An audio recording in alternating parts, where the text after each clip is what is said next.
You're putting in the work, day in and day out, pouring your soul into your craft, your project, your dream, but it feels like you're shouting into a void. And that feeling, that your struggle is completely unseen, is one of the most painful kinds of isolation. There's no applause, no recognition, just the echoing silence after another long day of grinding it out. You start to question everything. Is any of this worth it? Does anyone even care? Here's the brutal truth that society whispers but never really admits. For the most part, no one cares, until you win. But what if I told you that this exact isolation, this unseen struggle, is the raw material for your greatest victory? What if the silence isn't a sign you're failing, but the sacred space where real strength is forged? The ancient Stoic philosophers knew this. They understood that the world's indifference isn't a curse, it's a crucible, and they left behind a blueprint, not just for enduring the painful quiet, but for turning that pain into the unshakable foundation for your inevitable success. Stay with me, because we're about to tear down the myth of overnight success and rebuild your entire perspective on the lonely, noble, and absolutely essential journey through the unseen struggle. 1. The anatomy of the void. Why being unseen hurts so deeply. Let's be honest about the pain. This isn't just a minor setback, it's a deep, primal hurt. We are social creatures, wired for connection and validation. From an evolutionary standpoint, being seen and valued by our tribe meant survival. Being cast out or ignored meant danger. That ancient wiring still hums inside all of us. So when you pour your heart into something and get met with total indifference, your brain can register it as a form of rejection, a threat to your very self-worth. It's a quiet, modern-day exile. Imagine a master blacksmith, toiling alone in their forge. For years they wake before the sun. They brave the searing heat, the deafening clang of hammer on steel. They aren't just making things, they're perfecting an art, embedding their soul into the metal. But their workshop is on a road nobody travels. No one sees the sweat. No one appreciates the perfect curve of a blade. The pain isn't the work itself. The work is noble. The pain is the profound, crushing silence of the world outside. The feeling that if they just stopped, no one would even notice the hammer fell silent. This is the void you might be feeling. The void of the author writing their masterpiece from midnight to 3 a.m., staring down hundreds of rejections. The void of the entrepreneur, burning through savings to build a dream only they can see, while friends and family keep asking when they're going to get a real job. The void of the athlete, training in total obscurity, pushing their body to its absolute limit for a victory that might never come. This external silence quickly turns into internal noise. The voice of self-doubt starts as a whisper and grows into a roar. Am I a fool for trying? Am I delusional? Maybe they're right. Maybe I'm just not good enough. This is the most dangerous part of the unseen struggle. It isn't the lack of applause that breaks people, it's the erosion of their own belief. You start craving validation not as a luxury, but as proof that you aren't crazy, that your work isn't a colossal waste of time. But it's right here, at this point of maximum pain, that the Stoic path begins. It doesn't offer you a cheap platitude. It offers you a sword and a shield. It tells you to look at the void not with fear, but with purpose, because it's not an empty space, it's a training ground. 2. The Stoic reframe, the dichotomy of control. The first weapon the Stoics give us is a simple yet life-altering idea, the dichotomy of control. The philosopher Epictetus laid it out with total clarity. Some things are up to us, and some things are not. What's up to us? Our judgments, our intentions, our actions, the character we build, and the effort we put in. What's not up to us? Pretty much everything else, the opinions of others, their applause, their recognition, and even the final outcome of our work. This concept is the bedrock of inner peace. Think about it. The pain of being unseen comes entirely from focusing on what's outside your control. You're working your tail off, that's in your control. But you're agonizing over the lack of recognition, that is not. You're handing over your peace of mind to something you can never command. You become a slave to the very people you want validation from. Marcus Aurelius, the Roman emperor and Stoic philosopher, constantly reminded himself of this. He wrote, "You have power over your mind, not outside events. Realize this and you will find strength." The strength he's talking about is the power to cut the cord between your well-being and the fickle judgment of the crowd. Take the story of Gregor Mendel, the 19th century friar whose experiments with pea plants laid the foundation for modern genetics. He worked for 8 years, meticulously documenting his findings. When he finally published his work, it was met with absolute silence. The scientific community he wanted to contribute to completely ignored it.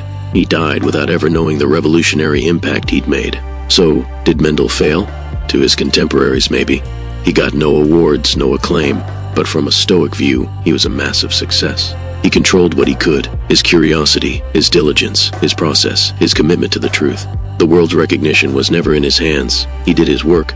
He lived his values. He focused on the forge, not the empty road outside. This is the reframe you have to make. Your arena is your desk, your studio, your gym. Your performance is the integrity of the work you do there.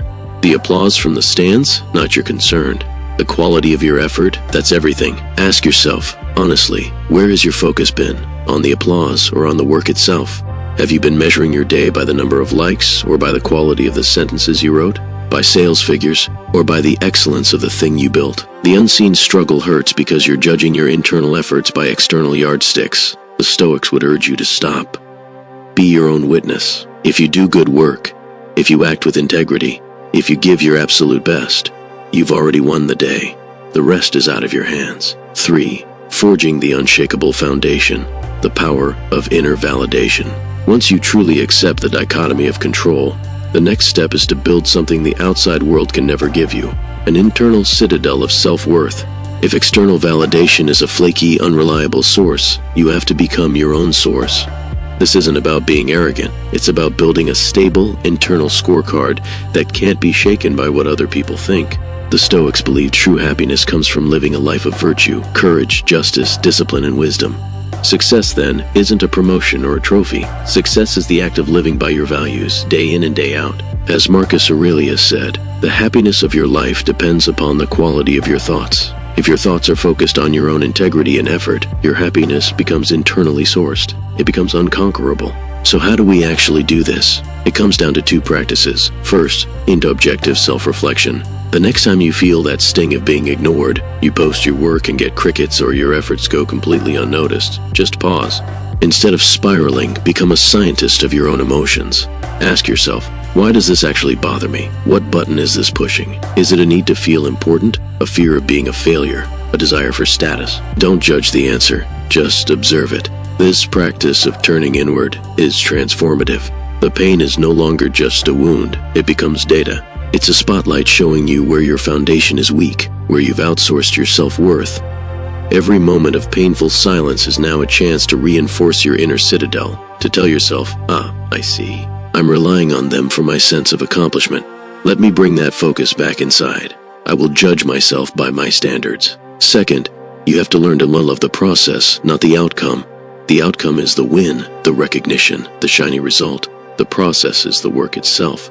You have to fall in love with the feeling of your fingers on the keyboard, the challenge of solving a tough problem, the burn in your muscles on the final rep. The process is where you live 99% of your life. The outcome is just a fleeting moment. If your joy only comes from the outcome, your life will be one long, frustrating wait. But if your joy comes from the process, you get to feel fulfilled every single day. The great Stoic teacher Epictetus said it best: don't explain your philosophy, embody it. Stop telling people you're working hard. Stop hoping people notice. Just do the work, embody the discipline.